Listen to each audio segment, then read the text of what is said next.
নমস্কার বন্ধুরা, বাঙালির হেসেলে সবাইকে স্বাগত। আজ আমি রান্না করছি কচুরলতি চিংড়ি মাছ দিয়ে। তার জন্য নিয়ে নিয়েছি পেঁয়াজ কুচি, রসুন কুচি, কয়েক টুকরো কাঁচা লঙ্কা, ভেজানো ছোলা। এটি ঘরোয়া পদ্ধতিতে তৈরি করছি, কারণ অতিরিক্ত গরমে বেশি তেল মশলা ছাড়াই রান্না করব। তাহলে চলো শুরু করি।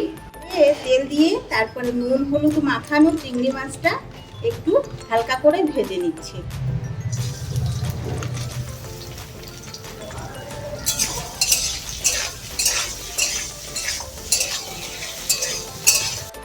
চিংড়ি মাছগুলো ভাজা হয়ে গেছে, এবার কড়াই থেকে তুলে নেব।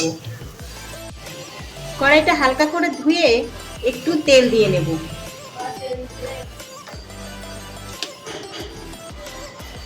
তেলটা গরম হলে আস্তে আস্তে পেঁয়াজ কুচি, রসুন কুচি এবং কাঁচা লঙ্কা দিয়ে দেব।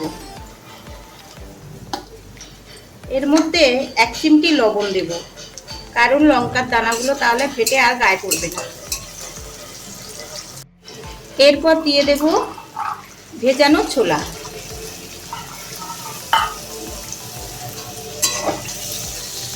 হালকা ভাজা ভাজা হয়ে গেলে এবারে কচুরলতি দিয়ে দেব। কচুরলতিটা ভালো করে কষে নিয়ে এর মধ্যে দিয়ে দেব হলুদ গুঁড়ো এবং স্বাদ মতো লবণ। কষাই করা হয়ে গেলে পরিমাণ মতো জল দিয়ে ঢেকে দেব এবং সেদ্ধ হওয়ার জন্য অপেক্ষা করব।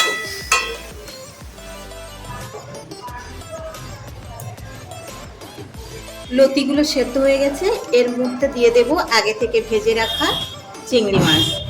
তারপর আবার একটু অপেক্ষা করব। এবার এর মধ্যে দিয়ে দেব 1 চামচ জিরে গুঁড়ো আর 1 চামচ মরিচ গুঁড়ো। হয়ে গেল আমার লতি চিংড়ি। এবারে একটি পাত্রে ঢেলে নেব। এবার গরম গরম ভাতে সকলকে পরিবেশন করব।